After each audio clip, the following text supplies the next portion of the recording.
खुलुमबाय रायजोफोर दिनै मोनाबिलिनि खौराङाव फिन खेबसेबाव बयखौ बरायनानै लाग्रोबाय। दासिमनि खौरांफोरा जाबाय। गिबि खौराङाव दङ गोबां समफोरावनो बिरखं जाब्रबथायजों मोगा-मोगि जानांनाय, माखासे बिरखंनि गाज्रि जानायाव हरखाब लेन्डिं खालामनो गोनां जानाय। बेबायदिनो हेलिकप्टार जाब्रबथायाव सासे लेङाइ गिबि मन्थ्रिया गावनि जिउखौ रैखा खालामनो हादों। सुलुंनिफ्राय मिथिनो मोननाय बादिब्ला दिनै उत्तर प्रदेशनि लेङाइ गिबि मन्थ्रि केशव प्रसाद मौर्यआ मोनसे गेदेर हेलिकप्टार जाब्रबथायनिफ्राय सोमोनांथावै बारग'यो एबा गावनि जिउखौ बासायनो हादों, जेराव बिथांनि हेलिकप्टारा बिरबाय थानाय समावनो हरखाबै टेकनिकेल गाज्रि जानांदोंमोन, जायनि जाहोनाव लखनऊनि अमौसी बिरखं गाथोन थामहिनबा चौधरी चरण सिंह इन्टारनेशनेल बिरखं गाथोनाव हरखाबै लेन्डिं खालामनो गोनां जादोंमोन। खाफाल मोजांदि लेङाइ गिबि मन्थ्रिया रैखाथियै गावखौ रैखा खालामनो हायो। जाथाय जाखांनायनि उनाव बिथाङा गुबुन मोनसे हेलिकप्टारजों कौशाम्बी फारसे रवाना होनो गोनां जायो। खौरां मोनबावनाय बादिब्ला दिनै लेङाइ गिबि मन्थ्रि केशव महन्त मौर्यआ लखनऊनि ला मार्टिनियर कलेजनि फोथारनिफ्राय कौशाम्बी फारसे हेलिकप्टारजों बिरलांबायमोन। बे समावनो हरखाबै मोनसे टेकनिकेल जेंनाजों मोगा-मोगि जानो गोनां जायो। हेलिकप्टारा हरखाबै उखुन्दै साग्लोबदोंमोन, जायनि जाहोनाव गिखांनाय सोमजिदोंमोन। खैफोदखौ हमदांनानै पाइलटआ लोगो लोगोनो ATCजों सोमोन्दो लायो आरो हेलिकप्टारखौ खाथिनि लखनऊ बिरखं गाथोनाव लेन्डिं खालामो। बेराफारसेथिं रैखाथि हान्जाया जाथायनि सायाव नायबिजिरगासिनो दं। बे हेलिकप्टारा मानो उखुन्दै आरो गाज्रि जादोंमोन, हेलिकप्टारनि सायाव मोजाङै नायबिजिरनायखौ जागायदों। दिनै बङाइगाव जिल्लानि बिद्यापुराव मोनसे दुखुनांथाव जाथाय जायो। रागा जोंखांनाय सुबुंफ्रा सासे आइजोखौ साखन्द्रा एबा लांखारग्रा आइजो होननानै खास्रि-बिस्रियै बुयो। खौरां मोननाय बादिब्ला जाथायजों बोलि जानांनाय आइजोआ देहायारि बेरामबो गोनांमोन। मिथिनो मोननाय बादिब्ला बे जाथायाव हौवा आरो हिन्जाव गासैबो लोगो जानानै गाग्लोबदोंमोन। रागा जोंखांनाय सुबुंफ्रा आइजोखौ फांसे बिफाङाव जिजों खानानैबो देहायारि साजा होदोंमोन। गासै जाथायनि माखासे भिडिअफोरा ससियेल मिडियायाव भाइरेल जादोंमोन। भिडिअआव नुनो मोननाय जादोंदि आइजोआ गाबबाय थानानै बयनिसिमबो आरज खालामदों आरो गाबनानै बुंदों, "आं बेबायदि इनाय हाबा मावग्रा नङा।" नाथाय रागा जोंनाय सुबुंफोरा आइजोनि बुंनाय बाथ्राफोरखौ खोनासंनो राजि जायाखैमोन। जाथाय जानाय खौराङा गोसारनाय लोगो लोगो जायगानि पुलिसनि मोनसे हानजाया जाथायथिलियाव सौहैयो आरो पुलिसआ बे आइजोखौ रागा जोंनाय होंगो-दोंगोनि आखाइनिफ्राय रैखा खालामो आरो रैखाथिनि थाखाय पुलिसआ गावसोरनि आवथायाव लाङो। दासान्दि पुलिसआ बे जाथायनि सायाव नायबिजिरनायखौ जागायदों। बेफोरबादि आयेनखौ गावनि आखायाव लानाय आरो नंखाय रादाबनि सायाव बिथा खालामनानै दाय गैयै सुबुंफोरखौ गाग्लोबनायनि जाहोनाव ओनसोलाव गोबां दावराव-दावसि सोमजिहोदों। बेनि सायाव सोर सोर लोब्बा थानो हागौ एबा सोर सोर लोब्बा दं, गोथौयै नायबिजिरनाय जागोन होनना पुलिस फारसेनिफ्राय फोरमायदों। हादोरनाङैनो LPG सिलिन्डारनि बेसेनखौ फिन बांहोनाय जादों। गोदान थिरांथा बादियै नखरारि LPG सिलिन्डारनि बेसेनखौ 60 रां बांहोनाय जादों। गुबुन फारसेथिं फालांगियारि LPG सिलिन्डारनि बेसेनखौ 115 रां बांहोनाय जादों। थाव फानग्रा कम्पानिफोरा फोसावनाय गोदान बेसेनफोरा हादोरनाङैनो खालामनाय बेसेनाव बाहायजागोन। बेखौ मिजिंथिनाय जादोंदि बेसेन बांनायनि जाहोनाव सरासनस्रा सुबुंफोरनि सायाव रांखान्थियारि नारसिननाया फिन बांगोन। मख'नो गोनांदि थांनाय माखासे दानफोराव LPGनि बेसेनफोराव गोबां सोलायनायखौ नुनो मोनदोंमोन। बे गोदानसिन बेसेन बांनाया आरोबाव गाहाय आरो गेजेर थाखोनि नखरफोर आरो फालांगियारि खोन्दोखौ गोहोम खोख्लैगोन होनना साननाय जादों। रोंग'साफोरा बुंदोंदि फालांगियारि सिलिन्डारनि बेसेन बांनायनि जाहोनाव हटेल, रेस्टुरेन्ट आरो गुबुन गुबुन फालांगियारि फसंथानफोरनि बेसेना बांनो हागौ। आमेरिका, इजराइल आरो इराननि दावहानि जाहोनाव बुहुमनि मोनफ्रोमबो हादोरावनो थावनि आंखालखौ नुनो मोनदों। दासिम जेबो गाज्रि गोहोम गोग्लैयाखैब्लाबो जोंनि भारत हादोरावबो गोहोम गोग्लैनो हागौ होनना सानदों। नाथाय नसुंआरि हादोर पाकिस्तानाव थावनि आंखालनि जाहोनाव थांनाय माखासे सान सिगांनिफ्रायनो गोबां बेसेन बांनो हमदों।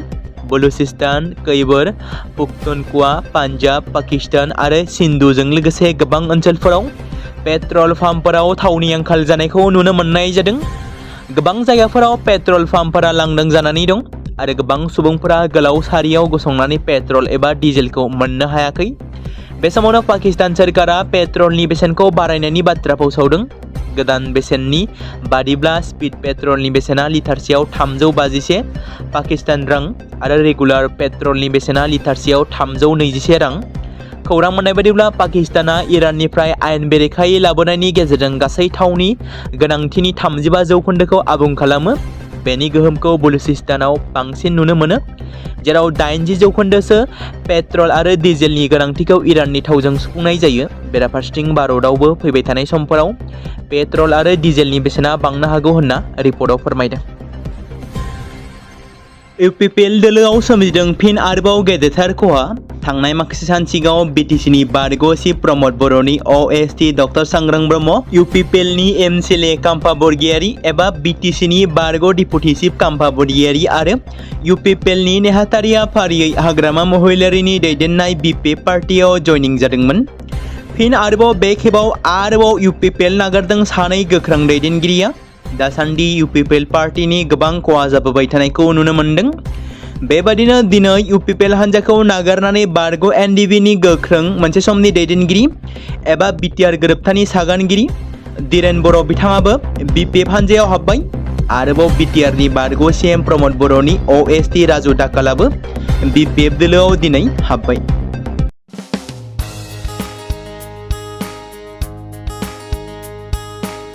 बे समाव मोनसे गोजोनथाव खौरां, बिटिसि हालामनि रायजो राजाफोरनि थाखाय मोनसे गोनां फोसावथाय। क'क्राझार जिल्लानि सिङाव थानाय बड'लेण्ड एकाडेमि सिनियर सेकेन्डारि स्कुला लानानै फैदों गोजोनथाव खौरां। बड'लेण्ड एकाडेमि सिनियर सेकेन्डारि स्कुला 2026 आरो 2027 सोलोंथाइ बोसोरनि थाखाय लानानै फैदों नार्सारिनिफ्राय लानानै थाखो 9 सिम फरायसा आरो फरायसुलिफोरनि गुनगोनां सोलोंथाइनि थाखाय खम बेसेनावनो गोदानै मुं थिसननायनि खाबुखौ होगासिनो दं। मख'जाथावदि क'क्राझार जिल्लानि हल्टुगाव आउटपस्टआव थानाय क'क्राझार तिनिआलिनि बड'लेण्ड एकाडेमि सिनियर सेकेन्डारि स्कुला गुनगोनां सोलोंथाइ होनायजों लोगोसे थाखो 9 नि थाखाय इलेक्टिभ साबजेक्ट महरै मेथामेटिक्स, जिअ'ग्राफि, हिन्दी, हिस्टरि बायदि आयदाखौ लानो हागोन। मोजां सोलोंथाइ लानायनि अनगायैबो बड'लेण्ड एकाडेमि सिनियर सेकेन्डारि स्कुलाव उफ्रा सोलोंथाइ हिसाबै environment field study, English speaking course बायदिखौ लाफानानै सोलोंथाइ लानो हागोन। बेनि अनगायैबो गोजान लामा हान्थिनानै फरायग्रा फरायसा फरायसुलिफोरनि थाखाय आलादा आलादायै मोजां हस्टेलाव थानानै फरायनो हानायनि खाबुफोर होनाय जादों। बेनि थाखाय नोंथांमोना आबुङै मिथिबावनो थाखाय एबा थोंजोङै फोनांजाब खालामहर 9101 488 399 जानबुं नम्बराव। बे समाव मोनसे गोनां फोसावथाय, बर' सावथुन नायनानै मोजां मोनग्रा गासै बर' रायजो राजाफोरनि गेजेराव लानानै फैदों मोनसे बर'नि OTT प्लेटफर्म गोनां, जाय प्लेटफर्मनि गेजेरजों नोंथांमोना बर'नि गोदान सावथुनफोरखौ नुनो मोनगोन। थांनाय माखासे बोसोर सिगां बर'नि गेजेराव लानानै फैनाय निउबो एप बायदिनो फिन आरोबाव लानानै फैदों बर' रायजो राजाफोरनि थाखाय। बे बाथ्राखौ मख'नाया गोनांदि 2025 मायथाइनि जानुवारि दानाव ओंखारनाय आंगो स्ट्रिम मुंनि मोनसे OTT प्लेटफर्म गोनां निउबो एपनि गेजेरजों नोंथांमोना गोबांथार बर'नि सावथुनफोर जेरै ट्रेजेडि, रमान्टिक, एक्शन आरो कमेडिजों बुंफबनाय सावथुनफोरखौ नुनो मोनगोन। जेरै सनानि नखर, थांखि गैयै समाज, अनसुला आफा, हिर', बिमा बायदि बाजै, अर, थैसाम, वान्टेड, संदान आरो रं नाम्बार बायदि सावथुनफोरा मख'जाथाव। बेफोर सावथुनफोरखौ नायनो थाखाय नोंथांमोना गिबियावनो आंगो स्ट्रिम एपखौ गाव गावनि मबाइलाव थानाय प्ले स्ट'रनिफ्राय डाउनल'ड खालामनानै लोगोसे इनस्टल खालामनानै गावनि मबाइल नाम्बारजों लगइन खालामनानै लाग्रोनांगोन। बेनि उनाव नोंथांमोना गोबांथार नुनो मोनै सावथुनफोरखौ गुगोल पे, फन पे आरो पेटिएमजों रं नाम्बार सावथुनखौ नायनो थाखाय 60 रां आरो संदान सावथुनखौ नायनो थाखाय 80 रां, वान्टेड सावथुनखौ नायनो थाखाय 60 रां, थैसाम सावथुनखौ नायनो थाखाय 60 रां, बेबादिनो गोबांथार नुनो मोनै सावथुनफोरखौ नायनो थाखाय सुबिदा खालामनानै होदों आंगो स्ट्रिम प्लेटफर्मा। फिन नोंथांमोननि गेजेराव फोरमायबावनो लादों बर' सावथुन नायनानै मोजां मोनग्रा गासै बर' रायजो राजाफोरनि गेजेराव लानानै फैदों मोनसे बर'नि OTT प्लेटफर्म गोनां, जाय प्लेटफर्मनि गेजेरजों नोंथांमोना बर'नि नुनो मोनै सावथुनफोर जेराव गोदान गोजाम सावथुनफोरखौ नुनो मोनगोन। बे बाथ्राखौ मख'नाया गोनांदि 2025 मायथाइनि जानुवारि दानाव दिहुनजानाय आंगो स्ट्रिम मुंनि मोनसे OTT प्लेटफर्म गोनां एपनि गेजेरजों नोंथांमोना गोबांथार बर'नि ट्रेजेडि, रमान्टिक, एक्शन आरो कमेडिजों बुंफबनाय सावथुनफोरखौ नुनो मोनगोन। जेरै रं नाम्बार, संदान, वान्टेड, थैसाम, अर, बिमा बायदि बाजै, हिर', अनसुला आफा, थांखि गैयै समाज, सनानि नखर बायदि बायदि सावथुनफ्रा मख'जाथाव। बेफोर सावथुनफोरखौ नायनो थाखाय नोंथांमोना गिबियावनो आंगो स्ट्रिम एपखौ गाव गावनि मबाइलाव थाखानाय प्ले स्ट'रनिफ्राय इनस्टल खालामनानै गावनि मबाइल नाम्बारजों लगइन खालामखांनायनि उनाव नोंथांमोना गोबांथार नुनो मोनै सावथुनफोरखौ गुगोल पे, फन पे आरो पेटिएमजों रं नाम्बार सावथुनखौ नायनो थाखाय 60 रां, संदान सावथुनखौ नायनो थाखाय 80 रां, वान्टेड सावथुन सावथुनखौ नायनो थाखाय 60 रां, थैसाम सावथुनखौ नायनो थाखाय 60 रां, बेफोरबायदिनो अर सावथुनखौ नायनो थाखाय 60 रां पे खालामनांगोन। बेबायदिनो गोबांथार नुनो मोननाय बर' सावथुनफोरखौ नायनो थाखाय सुबिदा खालामनानै होदों आंगो स्ट्रिम प्लेटफर्मआ।